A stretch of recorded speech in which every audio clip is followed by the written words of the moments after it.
Приветствую вас, и с вами Яра.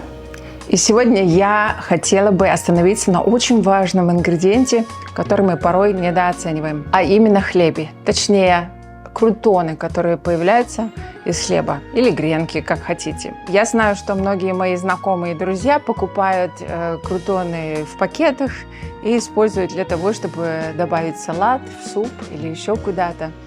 Но мы мало задумываемся о том, что входит в состав этих сухариков. И я полюбопытствовала, и честно вам скажу, что результат меня немножко напугал. В общем, сегодня поговорим о крутонах, как сделать их быстро и просто, потому что я не люблю долгоиграющие процессы. Покажу вам самый короткий путь. Для этого нам понадобится любой хлеб. У меня это чиабатта, которая, кстати, была заморожена, потому что в один момент я купила много таких чиабатт, а мне нужна была одна. Так вот, все остальные я заморозила, и теперь, когда мне нужно, по одной я их достаю, размораживаю и обрабатываю. Кроме этого, у нас будет заправка чесночная, поэтому я тут немножечко нарубила чеснока. Нам потребуется чеснок. 2-3 зубчика. Смотрите, как у вас с чесноком любовь какая. У меня сильная, поэтому здесь, наверное, все 5. Конечно, нам потребуется оливковое масло. Вы можете использовать любое растительное масло, какое у вас есть. Его нам потребуется, надо смотреть по объему хлеба. Если вы буханку хлеба хотите сразу сделать, то надо масла побольше. Если у вас скромные амбиции, как у меня сегодня, то поменьше. Конечно же, добавлю перец. Здесь, опять же, это всего лишь рекомендация. И вы готовьте то, что любите. Не любите перец, не кладите перец. Не любите чеснок, не кладите чеснок. Добавлю орегано. Вот прям вот и так. Сегодня хочу побольше орегано. Будут у нас гренки греческие. Я добавлю тимьян, ну вот, щепотульку, и, собственно, соль. Пуньк. Соли побольше, потому что хлеб любит масло с солью. Все. Теперь в оригинальном рецепте, на самом деле, как делаются крутоны, нужно чеснок растереть, добавить его в масло, выстоять это масло день или два, потом разогреть это масло с чесноком, удалить чеснок, залить этим маслом хлеб, поставить в духовку. Я считаю, что это уже на втором предложении этого рецепта я засыпала. Поэтому мы делаем все быстро, оперативно, с пользой для здоровья и тела. Я все это взбиваю.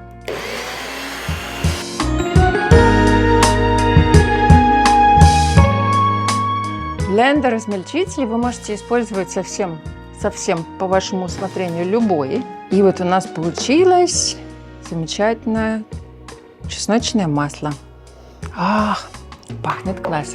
Вы можете и просто нарезать этот хлеб вот на такие кусочки, смазать его маслом и запечь. Но мы сегодня сделаем иначе. Я уберу корочку и будем использовать мякушку. В идеале, если этот хлеб у вас уже полежал денек, тогда он меньше крошится. Извини, корочка, ты красивая, но не сегодня. Считается, что не самый свежий хлеб, а немножко зачерствевший хлеб более полезен. Но в свете того, что как готовит хлеб сейчас наша нынешняя хлебная промышленность, я бы на этот счет не обнадеживалась. Итак, ну вот, более-менее проект успешный. Теперь смотрим, какие кубики вам нравятся. Я бы сначала разделила вот так вдоль. Так, есть шанс, что они будут у нас одинаковые. Потом я их нарезаю вот на такие пальчики. Ну, как получится. Никто измерять их не будет. Но, конечно, красивее, если они похожие. И дальше нарезаю на вот такие кубики. Не буду спешить. Прекрасные кубики. Я думаю, они еще у нас сейчас в духовочке немного уменьшатся. И для супа, и для салата размер, я считаю, будет оптимальный. А так, смотрите, если вам нравятся маленькие кубики, как хрустики, делайте их маленькие. Если вам нравится покрупнее, делайте покрупнее. Если честно, когда я готовлю для себя, я немножко ленюсь делать все эти манипуляции. Я просто нарезаю хлеб дольками, смазываю его маслом, запекаю и потом уже запеченный ломаю, как мне нравится, на какие удобно кусочки. Таким образом получается более аутентично и более как бы рустик стиль, да по-домашнему. Теперь нам потребуется форма для выпекания, которую я выстелила пекарской бумагой, просто для того, чтобы облегчить себе жизнь и не мыть потом все, что там пригорит. Потому что это все ценные секундочки нашего времени, которые мы можем с большей пользой провести, я уверена. Посмотреть YouTube-канал, например. Отлично. Ну вот и все. Это нам не понадобится. Масса готова. Я легкими прикосновениями буду смазывать хлеб. Если вам лень или у вас очень много хлеба, я думаю, будет целесообразнее, если вы поместите эту массу в большую чашку и поместите туда ваши крутоны. А может, мы так и сделаем? Я, наверное, так и сделаю. Мне кажется, так будет быстрее.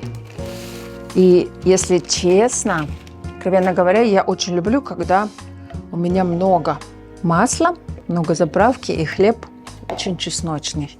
Скажу по секрету, что оливковое масло гораздо лучше держит любой соус, чем сливочное.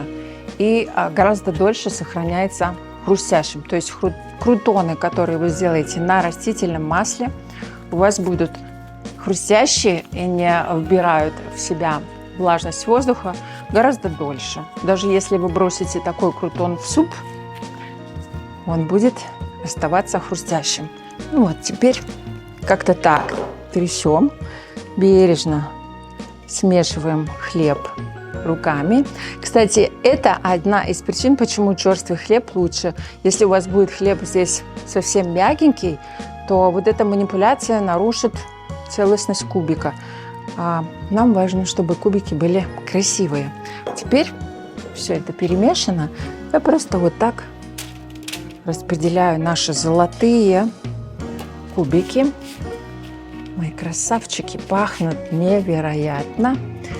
И отправляю их в разогретую духовку на 10-15 минут. Держим глаз на них, потому что духовки разные и ведут себя они по-разному.